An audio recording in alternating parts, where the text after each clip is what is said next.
It's intense to hear your song everywhere. And it's tight for a minute, it's dope. And then it's like, all right, let's turn this off. And the world's like, nah, we're just getting started. You have no idea.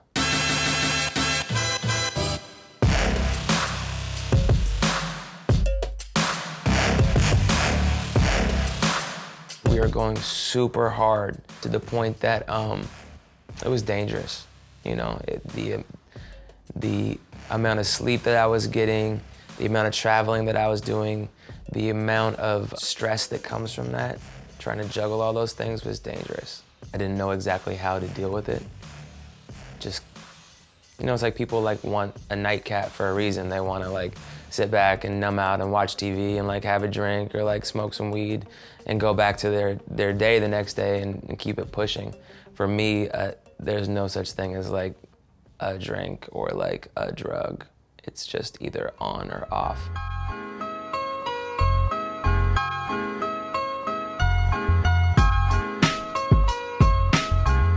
Thrift Shop was just really intense. These are all opportunities that we were never afforded before. Like, we didn't have this. It was crazy. It was great. It could be gone tomorrow. Like, if they want, you know, me to put on a fur jacket and get on Good Morning America, like, damn right I'm gonna show up at 8 o'clock in the morning. That's what you do, because this could die. I had a lot of moments of like, I can't believe this is happening. This is changing my life.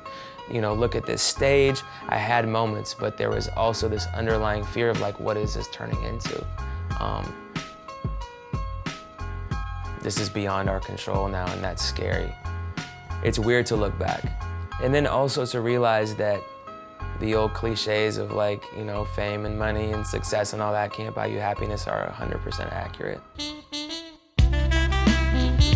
Over, you know, the last several years, I've had a very holistic, standing next to him observation of what it means to become known. And that has some awesomeness to it, and that has some challenges to it that can be a lot. The scrutiny was difficult at first. I get it. I think that if I was on the other side of it, like if I was like myself at 20 years old looking at the thrift shop guy, I would probably be like, yo, fuck this dude. I was the poster child for a while of like cultural appropriation and white privilege and how that panned out within hip hop and the white people winning all the awards that are given out by other white people that have this like certain merit and all of that. I felt the same way as a lot of the criticism. Now granted, I also feel like a lot of the criticism was coming from people that weren't really hip to any other song besides like Thrift Shop and what was on the radio at that point. But that doesn't really matter. At the end of it, I understood the criticism. I understand the criticism. The entire thing is very bizarre, just from like a human perspective of kind of fame and the deification of a brand or a person momentarily and then ripping it apart. And I speak mostly in observing Ben go through that more so than, you know, claiming that I had that much of a weight on my shoulders being the producer. It wasn't as directed towards him, but he felt it. You know, he felt, you know, the criticism. He's been a great person to process it with. I love him to death. He's one of my best friends. He makes me a better version of myself. I was struggling with addiction. I was caught up again. I was not at my best when I found out Trisha was pregnant, to say the least. And I'm not proud of it. She was late like a day, maybe 2 days. And she said, you know, I want to get a pregnancy test. I got down on my knees and I prayed. It's just like, you know, God, I'm not ready for this right now. I am not ready to be a father. Like, I can't even get sober. I'm not ready to be a father. I hadn't prayed in a long time.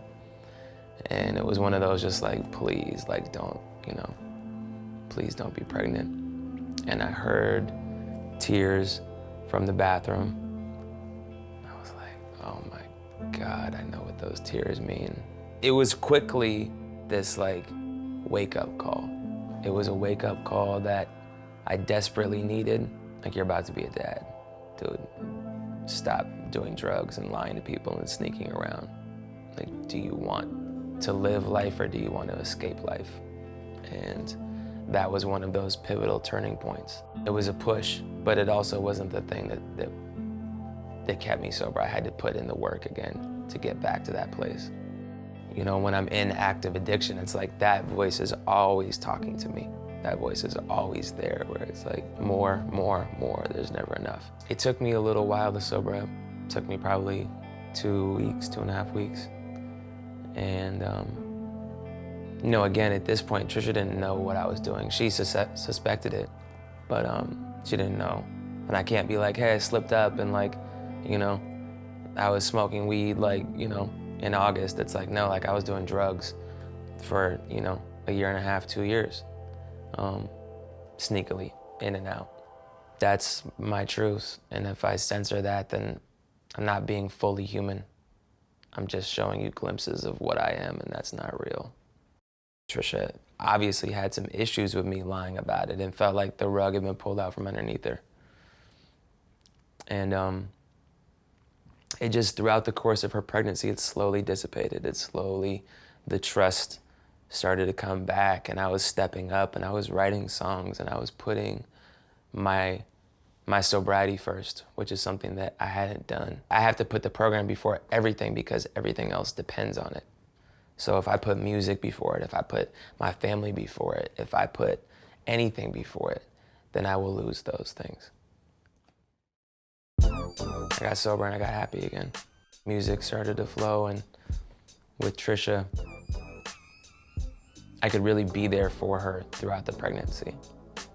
You know, go to the ultrasounds, participate in, you know, birthing class, and I didn't really read any books, but I bought some books.